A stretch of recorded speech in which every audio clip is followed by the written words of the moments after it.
Hey, welcome back to the podcast. I have wanted this guy on my show. Matter of fact, we had it scheduled, I think, for March 19th. And then I got a text saying, this little pandemic thing we might be experiencing probably is going to stop me from driving over to your office. So here it is, from Hotwire to Zillow to dot.la to Picasso to a SPAC. I see him every time I turn on the TV, CNBC Financial, Bloomberg, somewhere. Spencer Rascoff, what's up, man? Hey, Tom. Great to be here. Thanks for having me. I'm excited for the conversation. Yeah, thank you. And, so we were joking offline, like I've got my bobblehead and I think he's got his bobblehead too for my friends that are watching on video. Oh yeah, I like it. Father's Day present from the kids. I love this thing. Okay. So my team actually built these things for me and I think they became probably the most kicked, punched thing on the planet. Cause if you hit it, it should have said, make your damn phone calls, call your past clients, do something like that. So Spence, I started thinking about, just all the things I wanted to cover with you. So I just want to go through a bunch of random things. I was sharing with Tristan, my videographer, offline. I said, Spencer's, he's done this and this and this and this, and his background is this and this and this and this. And, having dinner with you and your wife and, hearing more and more of the stories of your life and what you've experienced. And Tristan said, he's a Renaissance man. I don't know if you've been, I said Leonardo de Rascoff, right? I have not been called that, but I like it. I like the ring to it. Yeah. So I just want to jump into a bunch of stuff and I want to start with the announcement yesterday. So whenever you're listening to this, my friends, Zillow buying showing time. Now you left as CEO when, so I'm assuming you knew about this stuff early. Yeah. So I left, I think I left to see about a year and a half ago. I mean, I've known Showing Time for a long time. It was a company that, we had some conversation. I have to be a little careful about exactly what I share here, but let's just say I wasn't that surprised to see the news. Yes. And I think it's a great acquisition. It makes a ton of sense. It's a big price. $500 million is a lot for a prop tech company. Obviously, I don't know what their business is under the hood, but I was very pleased with the strategic fit because it allows, if properly integrated into Zillow and Trulia, it will allow a buyer to schedule a showing. Right. And, that's everything, right? Yes. And I can imagine, I'm not exactly sure what Zillow's going to do with it, but I can imagine a buyer scheduling a showing without talking to an agent and then showing up and having a premier agent there to meet them. And, the lead conversion at that point is going to be so much higher. And it's a great user experience for the buyer. It's going to be great for premier agents. And obviously Zillow's business is shifting towards this business model called Flex, where they get paid a portion of the commission at closing by the agent to whom they referred the lead. So Showing Time makes a ton of sense for all those reasons. You and I were on the same exact page when I got the call saying, hey, this is what's going to be announced. I was like, thanks for the heads up and letting me know. The challenge was I was scheduled to do literally all day and all night conference calls and Zoom sessions with my clients. So this morning I shot a live video and it blew up pretty quickly. But what I said to the audience, and I want your take on this, is I said, it just makes sense. It's the natural next connection. You're going farther and farther down the bottom of the funnel. And now you get that opportunity in real time to book your appointment, to get it all scheduled. Of course it makes sense. And yet so many people in the industry are fearful of Zillow. And at one point you're fearful of you. So I'm such a happy, friendly guy. Isn't that ridiculous? Yes, you are. I saw the comments on the Inman article, for example, right. And it always happens. I mean, every time there's an article written about Zillow anywhere, Real Deal, Inman, you name it, the haters come out. Yeah. I used to, a long time ago, I used to be in there in the comments, fighting hand-to-hand combat, defending the company. At this point, I'm not affiliated with the company anymore at all, although I'm still a big shareholder. I like a lot of that fear and mistrust is it's always going to be there. It's always going to be directed at whoever the category leader is. There was a time when it was directed at other companies, but long before there was a Zillow. So I look at it the same thing, and I actually said on this live show, I said, hey, I'm old enough to remember when independents got mad at franchises for beginning. And then franchises like Century 21 got mad when Remax changed the financial model. And then when Keller Williams changed the financial model, and now EXP. That is funny, right? I mean, like even when Redfin came along and the franchisors were complaining about that disruption, many of those folks were disruptors. And then along comes Compass and Redfin's complaining about it. It's like, well, hold on, 5 minutes ago you were a disruptor, and then along comes EXP, right? And they're disrupting, and it's like, there's always somebody else coming down the road. I actually, it's such a big industry, and there's so many ways to make money that I always kind of, internally laugh at the people that spend a lot of time fetching. Whether it used to be on Active Rain, remember a million years ago when it was on Active Rain, and then it was on Twitter, and then it's in the comments on Inman or wherever about all this stuff, instead of just focusing on themselves and their clients and finding ways to make money on their own.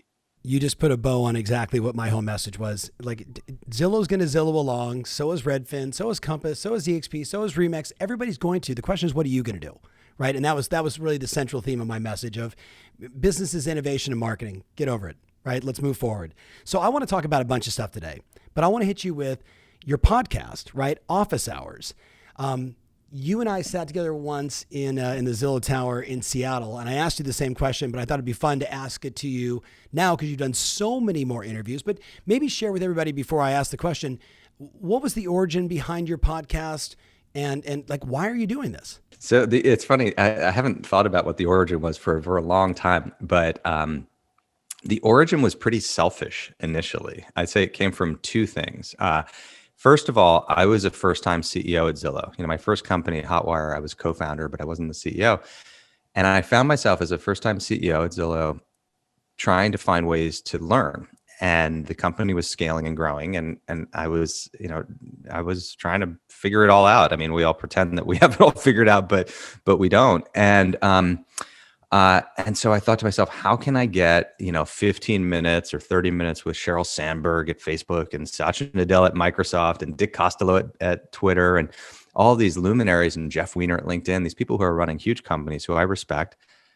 I know, I'll start a podcast. And it's amazing the doors that it opens. I see it now on the other end where I get, invited to be on a podcast from a college student or a real estate agent or, or you name it. And I'm sharing my knowledge with that person, and they're benefiting and their listeners are benefiting. But anyway, it started off a little bit selfishly of how can I hack mentorship? How can I hack access to these people so I can learn? And then the second motivation was, when I would speak with peers and others, they, I just thought it would be valuable to let others be a fly on the wall. Like I'd have a conversation with someone like you, Tom, and we'd be having coffee in a conference room, and I'd be thinking like, wow, a lot of other people would benefit from hearing this conversation, and why don't I turn on the lights and provide that type of access to them? Did it come natural for you? Yes, I think it did, because I consider myself a journalist. I was editor of the high school newspaper. I thought I was going to be a journalist. I worked summer as a reporter at Bloomberg when I was in college. When Mike Bloomberg, long before he was the mayor of New York and before he was a presidential candidate, he was the CEO of Bloomberg, and he sat 10 feet away from me when he was the CEO. And I did the next summer at NBC News in LA. And so, I thought I was going to be a journalist. And Twitter lets us all be journalists, actually. I consider myself, a reporter, a journalist, a publisher. And so, yeah, podcasting is just an extension of that. And long before there was podcasting or Twitter, I was active on blogs, on Blogspot, on Active Rain, and long before there was a Medium, et cetera. And now I am a publisher. Actually, I started a new service called dot.la. We're going to definitely talk about that, which I'm so I'm an official journalist now. But yeah, I like learning, I like teaching, and podcasting is part of that.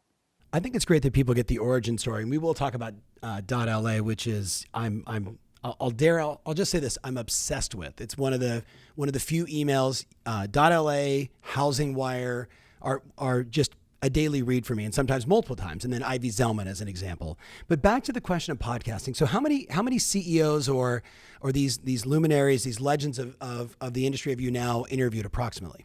Oh gosh, probably I think we have like 60 or 70 episodes. So 60, 70 episodes. He's now Googling it really fast to see. So the question becomes, if you could synthesize for my audience, What are the 3, 4, 5 things that you picked up on? What are the 5, 6 things that you're like, this is really what I got from it? And obviously it's going to be at different stages of your career and your growth, but there's got to be a bunch of standout things that really like are how you operate. And I will tell you and your listeners a little secret that I haven't announced yet, but I'm working on a book that is exactly this, Tom. Outstanding. So I'm writing my second book right now, which is basically lessons from my Office Hours podcast, and it's management leadership lessons that I've learned from the podcast and also just from my career. So a couple things that have jumped out at me from lessons in particular from the Office Hours podcast. I'd say the first is the importance of repetitive communication if you're a leader. And, what I mean by that is, like, if you're trying to catalyze an organization in a particular direction, you need to keep hammering home the couple points, the 2 or 3 points over and over again, cross-platform. So an example from my prior experience would be when Zillow moved from just selling ads to buying and selling houses. I had to try to catalyze the organization internally to move in that direction. And so whether it was in Slack or in email, in company meetings, or making sure that my proxies, kind of my direct reports and their direct reports were properly messaged and communicating and always hitting the same messaging points of, this is why we're doing it. This is what it means to the consumer. This is what it means to our real estate agent partners. This is what it's going to mean to you as an employee. It's that constant repetitive communication. That's a common theme that comes through in all of the interviews that I've done with other leaders. One comes to mind, the new CEO of Fair, which was an episode from a couple months ago. Scott Painter. The new one, the one that replaced Scott. Forgetting his name right now. Of course, Brad Stewart. Yes. And so Scott, who's a great founder, had built a really interesting company at Fair, but it faltered and it had become a turnaround. And Brad took over Fair, and he talks about in the episode, like, how do you take over, especially during the pandemic, a turnaround, and how do you do a turnaround remotely where you still haven't even really met your employees? And he talks a lot about the importance of employee communication and trying to get people to see the big vision and also see the specifics, and the way to do that is to over communicate. Other key themes. Satya Nadella's episode, the CEO of Microsoft, talks again a lot about corporate culture. So much of what I write and what I talk about is the importance of employees and proper motivation. I mean, great people, properly motivated, build great products that attract huge audience, that generate revenue and profit and shareholder value. So that's like a chain. It starts with the people, right? Yeah. And hey, Spencer, say it again. Yeah. Sure. I think you probably said that 1,000 times. I have, but yeah. So I should tattoo it on my arm or something. So great people, properly motivated, build great products that attract a huge audience and generate revenue, profits. And then finally, the very last step is shareholder value. And if you think of that as a chain of events, like if you start in the middle of it, like many people do, they say like, hey, let's build a business model that will generate a lot of revenue.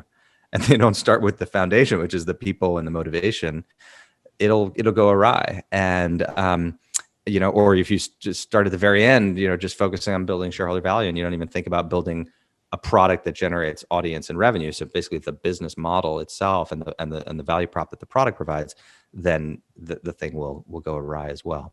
So in the Microsoft episode, Satya talks about how when he took over Microsoft, he had to reboot I don't know what it was, 300,000 employee company, a huge company, huge global company.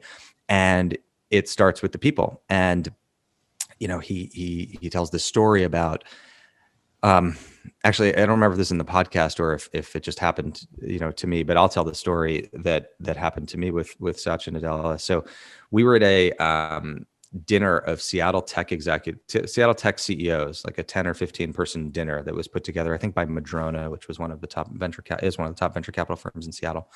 And, it's the CEOs of Expedia and Microsoft and Zillow and a number of other Seattle tech companies. And the reason the dinner was convened was to discuss how to compete with all the Bay Area companies that were opening Seattle offices. Facebook's here now, and Dropbox is here now, and Google's here now, and they're hiring all our people, Right. and we Seattleites got to stick together. What are we going to do about it? And that sounds a little like the Showing Time Zillow conversation once again. Sorry, just yes. Funny how it happens in every industry. See, for me, it reminds me a little bit of like the scene in, was it Godfather Part 2 or Part 3, where like all the families come together for the meeting. Right. That's right. So all the Seattle tech families got together, and we're like, oh, let's talk about innovative recruiting strategies and compensation practices, and how can we start keeping more University of Washington graduates here in Seattle and not lose them to the Bay Area, and all this recruit stuff.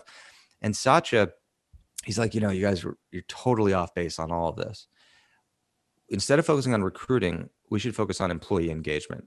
If I could just get the 300,000 employees at Microsoft to go from being, 50% engaged to 60% engaged, if I can just get them to lean forward in their chair a little bit, right. to work a little smarter, work a little harder, care a little bit more about my company, oh my God, the explosion of productivity and innovation that we could achieve. And this has nothing to do with recruiting. Let's just focus on the people we already have and motivation. And I've had only a couple moments in my career where like the total, light bulb went off, and that was one of them. Yeah. So, I can see it even as you're telling the story, I can see it. So I love the great people, right? Properly motivated, build great, like that whole chain is brilliant. And employee engagement, no doubt. Is there one last one? Because I've got so many things I want to ask you about, but this is gold right now. So keep going. Oh gosh, I don't know. You're writing a book on it, right? Coming soon. Yeah. So yes. There's a lot. There are a lot of lessons to mine from it. Another common theme is just the power of information transparency. So I'm thinking of GoodRx, for example, where the founder and CEO of GoodRx talks about how frustrating it was personally to not be able to know what prescription drug prices were at different drugstores. You go to one CVS and you get one price, you go to another Bartell's, you get a different price, and Walgreens, you get a third price, and sometimes even different stores within the same chain. And just providing that information transparency. And that's been a common theme through my career, whether it was Hotwire and Expedia, providing information transparency in travel, or Zillow, of course, providing information transparency in real estate. And so many of these successful companies and the companies run by founders that I tend to talk to in my podcast have that theme running through their business. It's beautiful. It's beautiful. So let's go back to, you're writing as a journalist for Bloomberg. Then you're off to, I think you said CBS or NBC in Los Angeles. And now here you are back living in Los Angeles and forming this company, dot.la, that I mentioned earlier, I am obsessed with.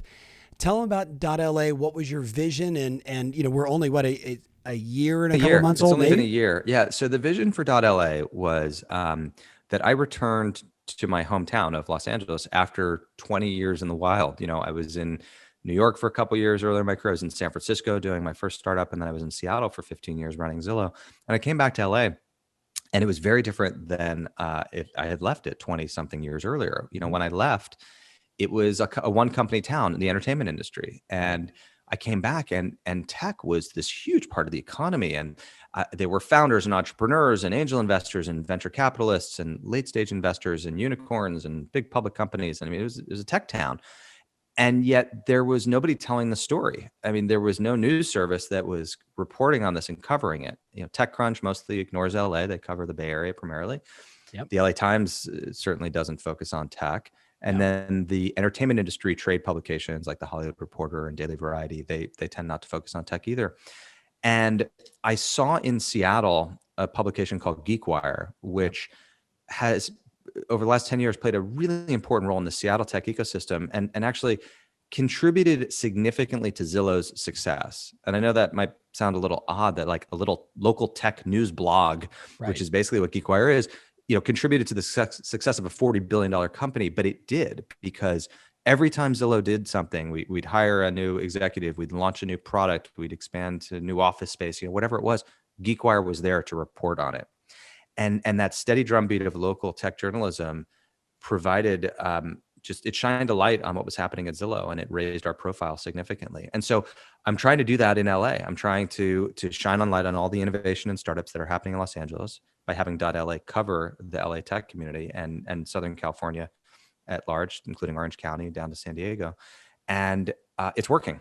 We launched a year ago. We get a couple 100,000 visitors a month.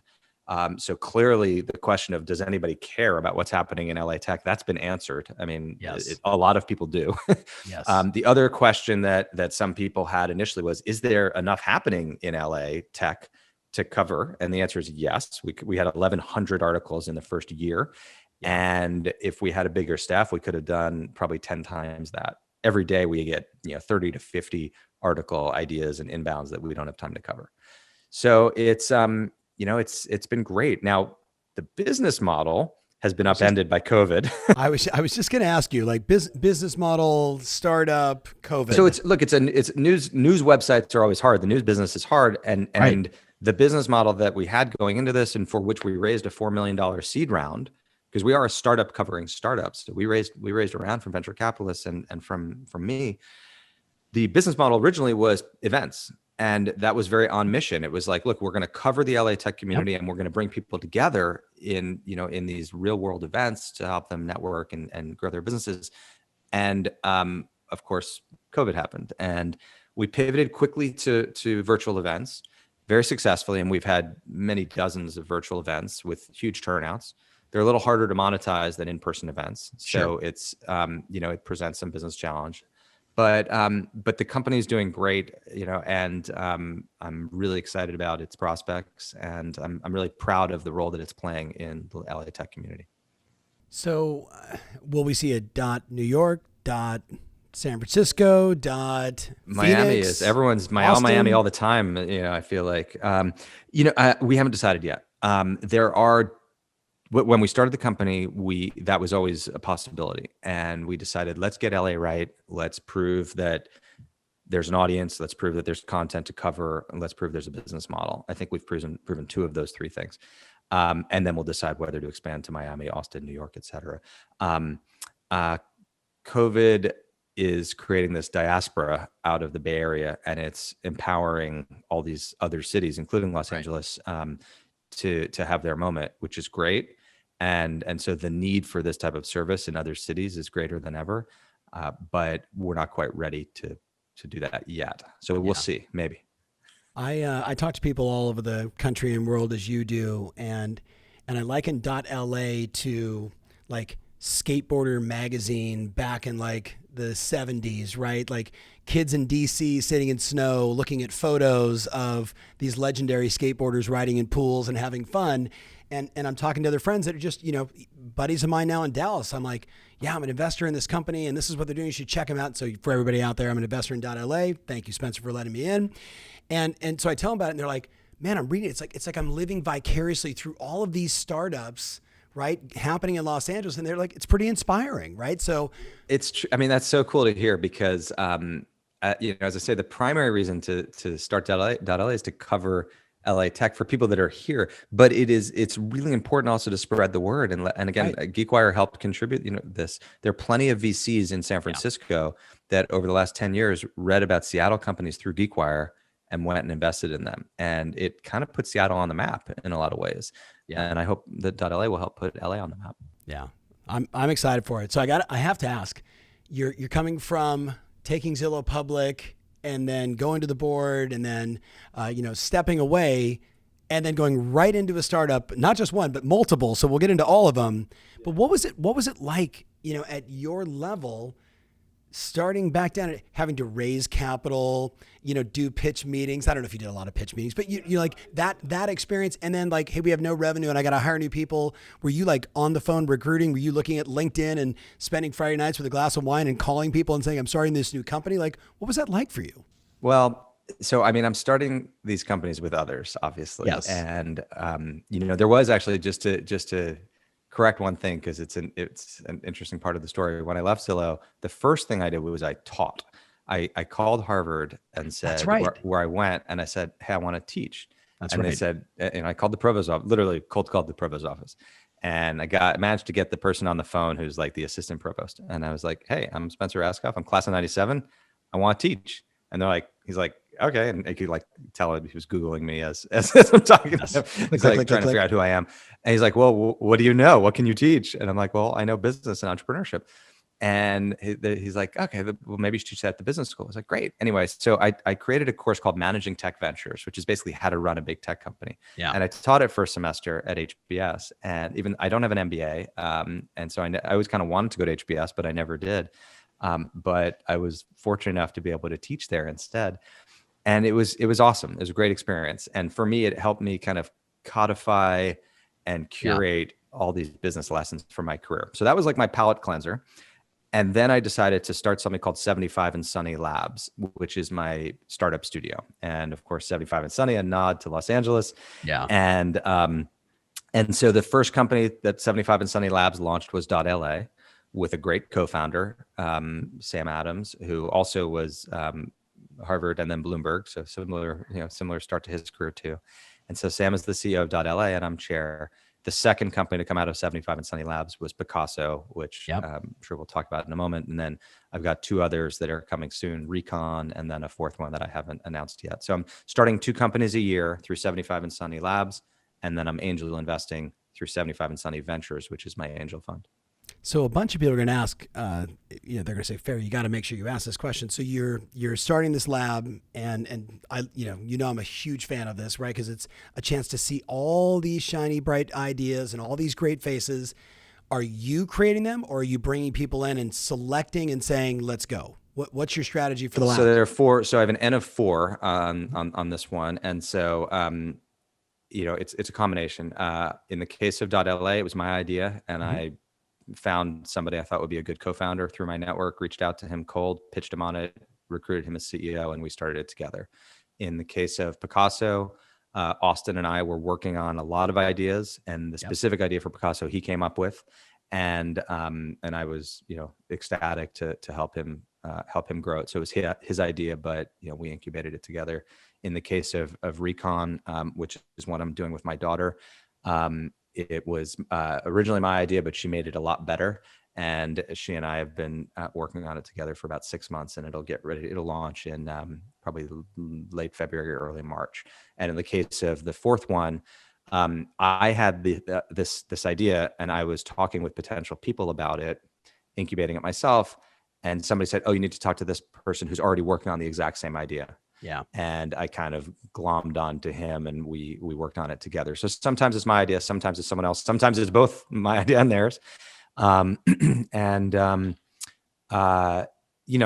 no one formula. It depends. The cool thing is that you've created this laboratory to help these companies get started, be on their way. And then of course you're providing value, capital, insight, leadership lessons. I mean, it's fun. But to answer your bigger question of like, what's it like going from a 5,000 employee company to all of a sudden like trying to figure out, I mean, literally I have to figure out how to send a wire to pay a lawyer. And like, I haven't done that in a very long time. Or how do you set up payroll? Or, like I have to file like a tax return for these startups, which I haven't ever done. So yeah, it's a little weird. It's a little weird. There are pros and cons. I mean, the thing I loved about running a giant company was the resources at your disposal. Yes. I mean, at Zillow, we'd come up with an idea internally, and I'd be like, that's a good idea. Let's throw 10 people at it. And, here's a $3 million budget, like go. And that's amazing. And then if it's working, you're like, okay, here's 500 people and a $50 million budget, go. Yes. Or let's go buy a $500 million company like Showing Time. Yeah. That's amazing having those types of resources at your disposal. A startup obviously doesn't have that, but there are other advantages to being so early stage. Obviously, you can move very quickly, and it's liberating in a lot of ways. I agree. I mean, my only experience of that was helping my dad run his business, build that thing up, and then leaving and starting over, and literally saying, I have a little bit of money and I got, a small little team of people that I got together. We rented some space. There is something fun about that startup vibe of just everybody's in it, especially if you have the right people, you got the right methodologies, everybody's aligned in terms of comp, and it's just like, let's go take over the world. There is just some fun in that. So now you've got it with your daughter. So you got to, what's the scoop on Recon? Like what's the story here? I mean, you had me at daughter. So I don't know what I'm announcing. I guess I'll just sort of tell you about it. But so you can learn more at getrecon.app. And what I'm trying to do with Recon is fix social media. Social media has gotten pretty toxic and unpleasant, and it's, in your Instagram and your Facebook, it's probably a lot of people yelling at each other about stuff and political and just divisive and partisan. And one of the things that's unifying is food. Most people love food, and food's fun, and food's happy. Yeah. And so what I'm doing with Recon, which means reconnect or reconnaissance, is I'm trying to create essentially a food-based social network where we can try to unite around a shared interest and love of food, whether it be at restaurants or home cooking. And it's pretty cool. The beta app, it's still behind a wall, but it connects to your photos and automatically pulls out the photos from your camera roll of food, of all the restaurants that you've been to and all the food photos you've taken at home or out. And if I become friends with you, I can now see all your food photos and vice versa. And it prompts you with ratings and reviews and so typical social feedback loops around celebrating food and living a more enriched life. So it's been we'll see where it goes. Who knows if this will become a very successful company or not, but the product is in a very early stage, and I think it's a really neat idea, and it's better for you than Instagram. Yes. Yes. How old is your daughter? She's 15. She's 15. And how long ago did she come up with this idea, or was it a mutual, So the original idea, so she made the idea much, much better. I mean, she actually pushed it more towards trying to fix what's wrong with social media. I approached it more from a business standpoint of trying to fix what's wrong with TripAdvisor or Yelp.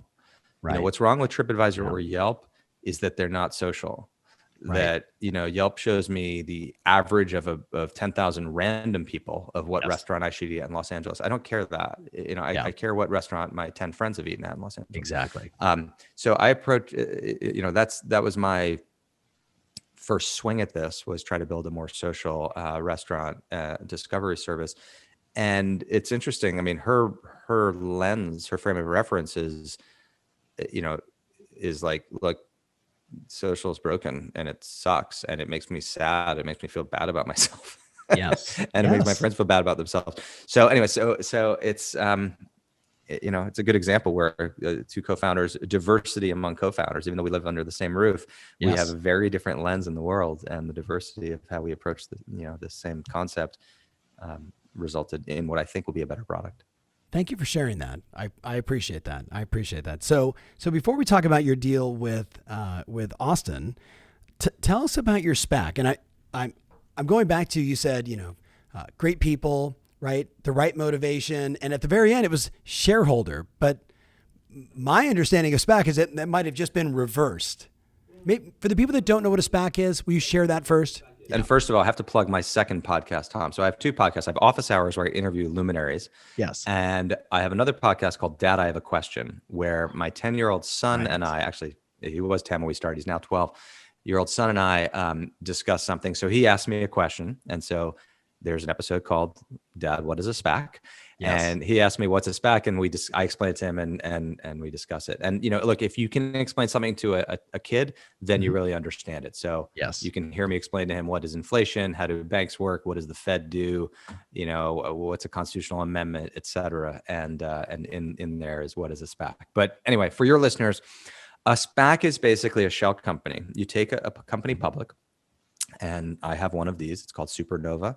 And Supernova 1 went public about 4 or 5 months ago.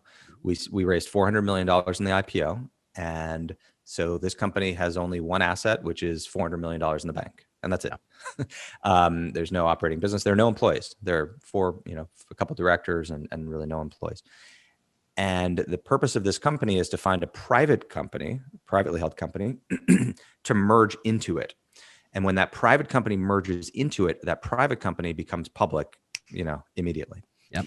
And then typically the name of the company changes to the name of the private company. So Open Door in our space of real estate is a good example of this. Open Door went public via SPAC, meaning it merged into an existing public company, and all of a sudden Open Door went from being privately held to publicly traded. The advantages are many. The advantages to the private company. Number one, it's very quick. Open Door was able to go public in a couple of weeks instead of Zillow went public in a traditional path that took about a year. Number two, you can give projections, financial projections in a SPAC merger. So Open Door, for example, was able to publish what they expected to do for the next 5 or so years. When Zillow went public, the traditional path, you can't share projections. No. And so that's why you see a lot of these high growth companies like electric vehicle companies or, iBuying companies go public through SPAC because they benefit from being able to publish projections. But the biggest benefit, and it comes back to your question, Tom, about, that chain I described starting with people, the biggest thing that SPACs provide is sponsorship and counsel for the private company, or good SPACs, I should say, because bad SPACs don't. Bad SPACs are just a financial arbitrage where they're just a shell company that takes a private company public. A good SPAC can fill an important hole in the capital stack. So let's go back to the beginning and think of a startup, right? When a startup raises money, or when a startup starts, maybe in a startup studio like mine, or they raise money from angel investors, the investors at that stage add a certain type of value in that very early stage. Then maybe they raise money from a venture capital firm in the Series A, Series B range, and that venture capital firm adds value, not just cash, but counsel. Then maybe they raise a growth round from Tiger Global or DST or Cotu or some of these names that you might have heard of, and they add a different type of value and capital. Mm-hmm. Well, what SPACs aim to do is help private companies find their footing as they go public, because those first couple months and year or two post IPO are tricky. Like a lot of companies stumble. Facebook stumbled, Snapchat stumbled. Right. And if there's somebody like me that's in your ear during that, it can be very valuable to the management team to find their footing as they go public. So to me, the reason I'm doing SPACs is I want to play that role. I want to help a private company get off to the right foot and achieve what it's seeking for those first couple years post IPO. To me, it's related to my whole spiel of mentoring and coaching. Yes. And I mean, I'm a coach, I'm a publisher, I podcast, I teach, and that's what this is I want to teach them. I teach early stage founders through my startup studio and my angel investing, and I coach and teach late stage founders through my SPACs. I love just the connection from startup all the way through. So thank you for sharing that. So speaking of, what did you think about Porch? I was an early investor in Porch, not early, but I was B or C, whatever round. I mean, I'm friends with Matt, and Matt Ehrlichman, is a great entrepreneur and founder, and I was super happy to see them succeed. And they're a perfect example where they're a great SPAC, right? They went public through a SPAC merger at $600 or $700 million market cap. They got more visibility from being public. Their early investors got liquidity. So by being public, they now have currency, and they quickly did 5 acquisitions in just the first couple months because they have access to capital and access to public stock. And they're now $1.5 billion company, and they never could have done that without having gone public through a SPAC merger. So, they're a great case study. So SPACs have been around for 5 years, 10 years? No, long time, 20 something years. They just haven't been in vogue. For 18 of the last 20 years, they were like the redheaded stepchild of financial markets. They were just like super in the shadows, like kind of murky, and only companies that couldn't go public the traditional way would go public via SPAC. Everything changed a couple of years ago with a couple big deals. So Virgin Galactic was one of the first. DraftKings was a big one. Open Door was also a big one. And now you see great companies like 23andMe, or Porch, the companies that 23andMe and Open Door could have gone public the traditional path. They're choosing to go public through the sponsored IPO for the reasons I described. And so it's been a big sea change in terms of acceptability and comfort and embracing this financial product in the part of venture capitalists and founders in the last couple of years. So I'd be remiss if I didn't ask you, so many people are nervous right now we're watching just the waves of money coming into the U.S. from the government, 1.9, what Trump had already done, these trillions of dollars, inflation, all these things that maybe you've been discussing with your 10-year-old. So, if we're 11 years into a bull market on the residential housing side, right, 2010 to today, or maybe a little before, what's your take on the future of, let's just call it the economy, going super macro, and then a little more micro, just real estate? So what happened was, coming out of the 2008 recession, the government lowered globally, actually, the global governments lowered interest rates so low to try to restart economic growth. Yeah. And yes, we do talk about this in my Dad I Have a Question podcast, which is when investors can't earn good rates of return by loaning money out or by investing in bonds because interest rates are so low. What do? They seek higher returns through higher risk. And so it's created this asset bubble in equities, in Bitcoin, in real estate, in every other asset class, because investors in venture capital, they've moved out the risk curve, meaning that they're chasing risk. They're willing to say, sure, this startup is worth $500 million. Yeah. Because I have nowhere else to invest where I can earn a return. So I might as well take a bigger risk in the hope for a bigger reward. How does it end? Who knows? It probably doesn't end well. It didn't end well in 2008. It didn't end well in 2001. Yeah. It didn't end well in 1999. I guess there is a difference, which is a lot of the tech companies today that have big valuations, they do have good businesses, or at least they have businesses. I mean, when you see like a DoorDash, yes, or an Airbnb at 100 billion something market cap, it's quite different than companies in 1999 that maybe had a 50 billion or $100 billion market cap and were nothing. They were just air. These are actual businesses that have profits and awareness and usage. But they could still be overvalued pretty significantly. Who knows?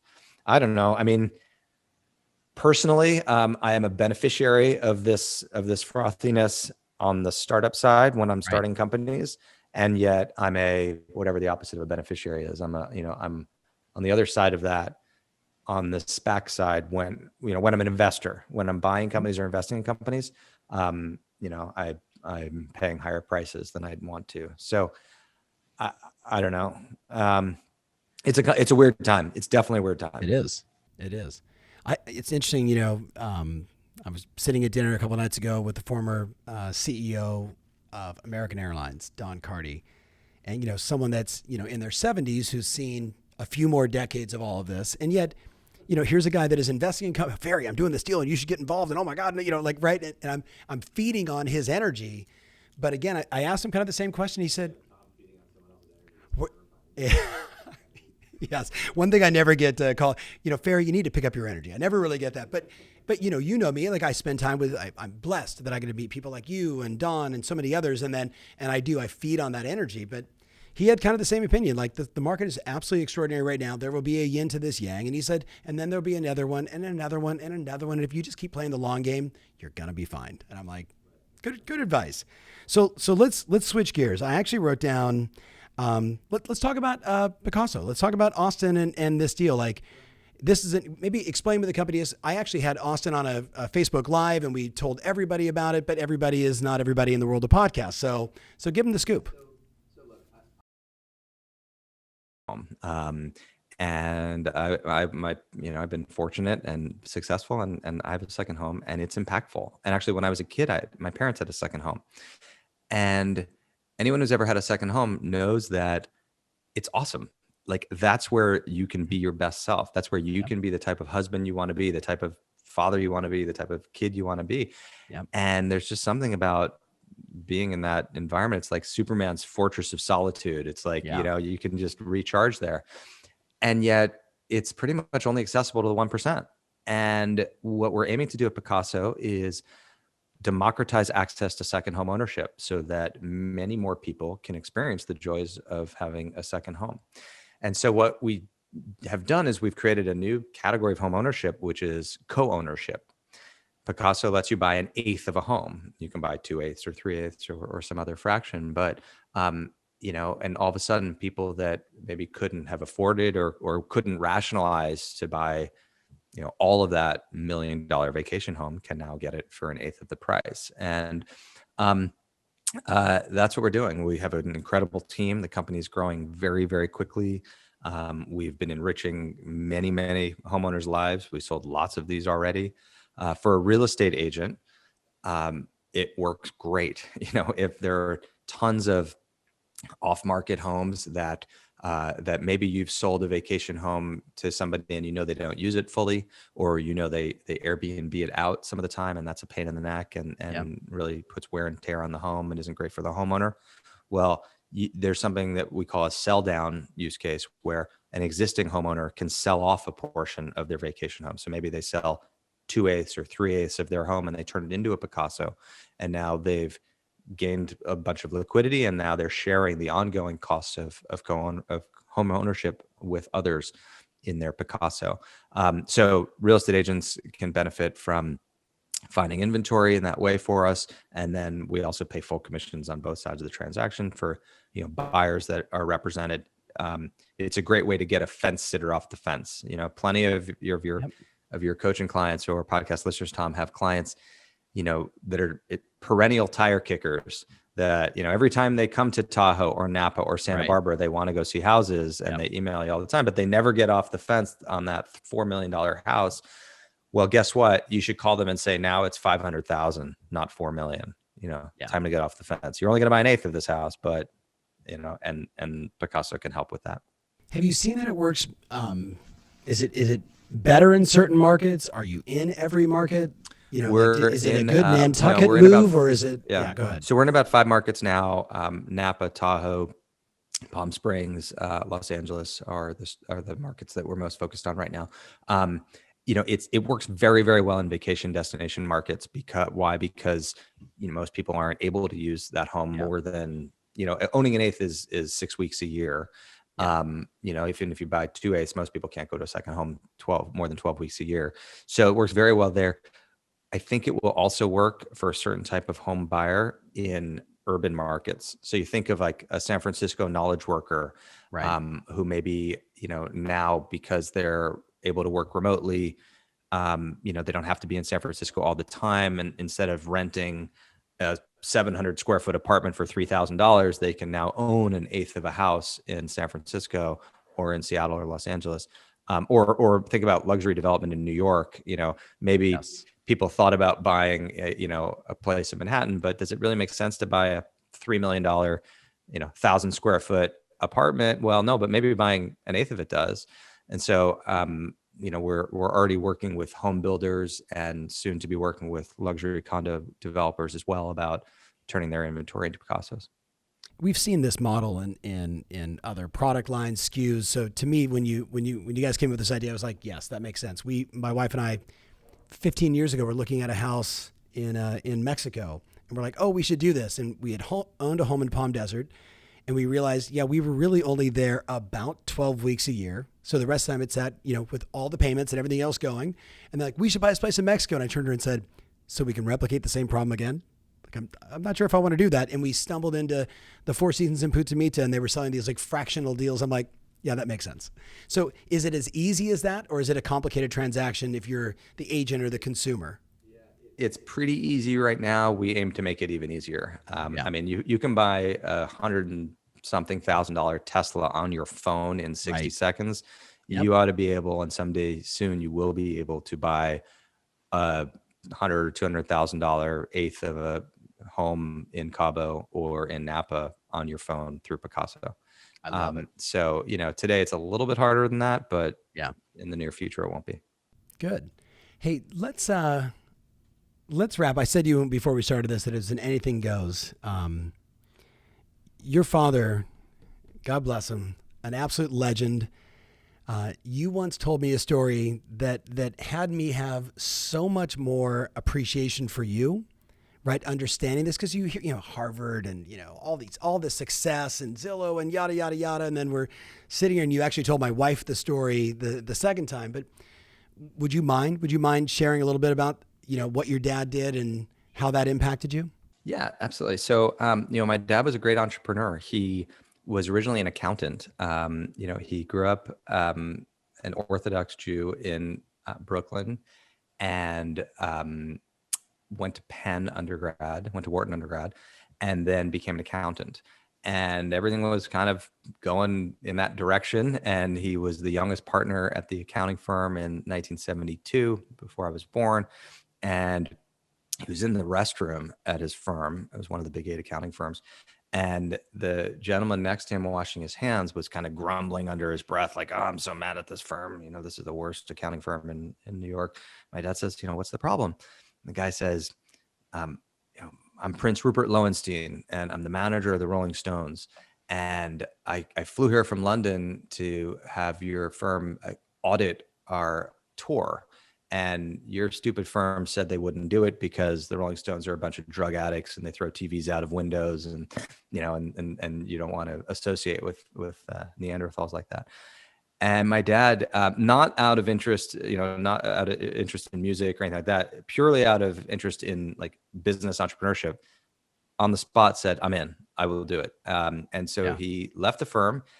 Again, my dad's was the least musically interested person there ever was. So it was purely the sense of business adventure. And he was basically the controller on that 1972 Rolling Stones European tour. And then he started a business based on that. And so he became the business manager and tour producer for the Rolling Stones, U2, David Bowie, Paul Simon, Pink Floyd, Leonard Skinner, 38 Special, Elvis Presley, you name it.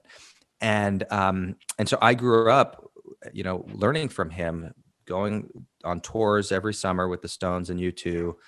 And as he became a tour producer, it became even more interesting. And I can't remember exactly what story I told you, Tom, but in particular, he was at the forefront of some huge innovations in the concert industry, which we as concert goers, we experience every day. So for example, the concept of an artist in residence, we take that for granted today. Okay, Britney Spears and Celine Dion, they're going to be in Las Vegas, or the Chainsmokers in Las Vegas or wherever for a year at a time.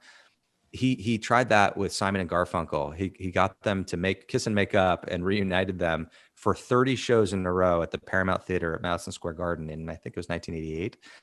And they hadn't toured together in, I don't know, hadn't even talked to each other in 5 or more years. And that was considered crazy at the time. And so he was the producer of that. And people were like, "What? There won't be demand. Like typically you play one time in a city and then you move on." And that artist in residence concept he really created. Then he and his partner created the Bowie bonds, where David Bowie sold off a portion of his record catalog to securitize it to get a lump sum payment up front. And everybody does that today. I mean, it's like, that is very, very normal. And then these 360 tours, he really created them with the Rolling Stones. So prior to 1989, to the Rolling Stones, oh gosh, what was it? Voodoo Lounge, or I forget what the name of that tour was. But anyway, prior to the Steel Wheels tour in 1989, the way tours worked were the band put up the money and the band got the profits. And so tours were small, small potatoes. And in 1989, he and his partners went and raised a couple $100 million of what we would call today venture capital, and basically bought the tour, and all of a sudden flipped it on its head. And the band really worked for the producers, much more like the way a movie actor works for the production company. Imagine if the actors and actresses owned the movies. That doesn't make sense, really. And so they made touring much more like movies. And that's why today we have these monster tours that have $1,000 ticket prices and but incredible spectacles, is because touring was turned on its head with these 360 deals that he really created. And then I guess I'll give you one last one. The Elvis Presley estate today earns more in a year than it did in all of Elvis's lifetime, through licensing, through Graceland visits, through everything, for merchandising. And he and his team really built that with Elvis. And today, every artist from Tupac Shakur to, you name it. I mean, Michael Jackson, people are worth more dead than they are alive. And that wouldn't have been possible were it not for Elvis and the innovations that my dad brought to the Elvis estate. So it was amazing watching all that. And I always wanted to go into business with him. And I don't know if I told you this part of the story or not, but he always said no. He was adamantly opposed to nepotism. He said, "We'll pay for your education. whatever the best schools are that you get into, you want to go to grad school, undergrad, law school, business school, whatever, we'll pay for it all. You'll have no debt. And then you're on your own. Yeah. And my parents never gave me a dime. They never gave me anything. They paid for my education, but they never, never loaned me money, never gave me money. And he wouldn't let me go into business with them. He said, go chart your own course.